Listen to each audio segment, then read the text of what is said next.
పూరా local. So మీరు ఏదైతే ఇప్పుడు ఈ బీసీ రిజర్వేషన్ కోసం పోరాటం అనేది ఎలా కొనసాగిస్తూ ఉన్నారో సో దానికి న్యాయం దొరుకుతుందంటారా? ఎలాగో ఇప్పుడు కేసు నడుస్తుంది, హైకోర్టులో కేసు ఉంది, మరి షెడ్యూల్ కూడా వచ్చేపోతుంది లోకల్ బాడీ ఎలక్షన్ సంబంధించి. అసలు మీకు న్యాయం వస్తుందంటారా? పోరాడితేనే ఈ దేశంలో హక్కులు వస్తాయి. పోరాటమే బీసీల ముందున్నటువంటి ఏకైక మార్గం.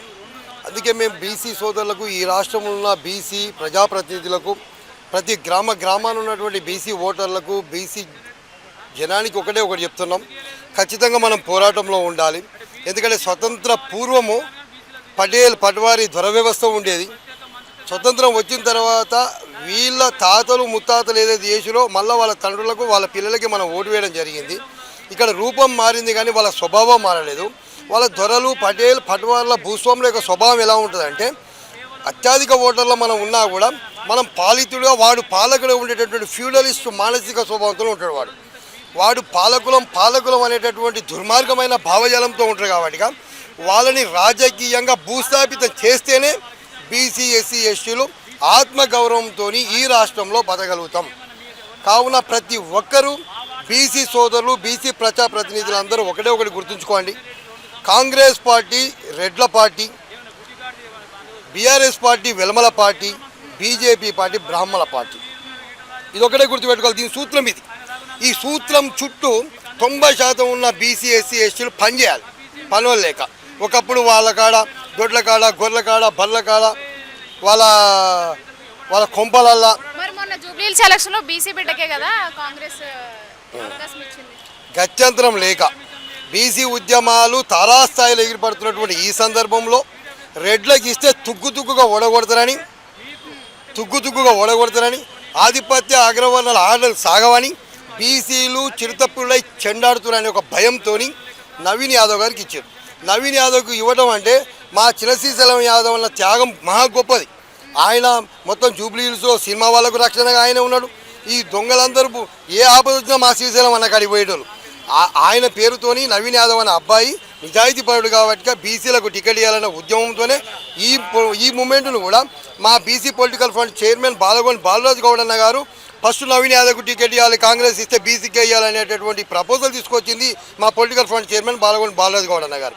దాని తర్వాత వాళ్ళు ఎటు గత్యంతరం లేక ఇక మనం బీసీకి ఇవ్వకపోతే మనం కథమైపోతామని బీసీకి ఇవ్వడం వల్ల నవీన్ యాదవ్ గారిని ఓన్లీ బీసీ బిడ్డగానే గెలిపించిండ్రు.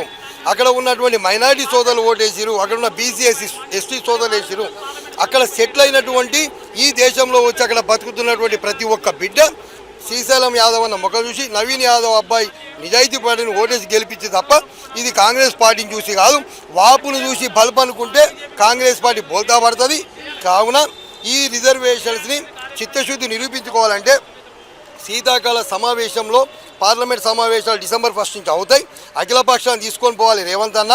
అప్పుడు నీ నిజాయితీ మాకు బయట తెలుస్తుంది, నీ చిత్తశుద్ధి తెలుస్తుందని తెలియజేస్తూ అక్కడ పోయి 9th షెడ్యూల్లో పెట్టించాలి, పార్లమెంట్లో చర్చ జరిపించాలి, రాజ్యాంగ సవరణ చేయించాలి, 9th షెడ్యూల్ చేర్పించి స్థానిక సంస్థలు విద్యా ఉద్యోగాలు రాజకీయంగా చట్టం చేసి తీసుకొస్తే నిన్ను నమ్ముతామన్నా, లేకపోతే నమ్మే ప్రసక్తి లేదు మా రేవంత్ అని తెలియజేస్తూ, అదేవిధంగా బీజేపీ పార్టీ ముస్లింస్ అని చెప్తున్నారు.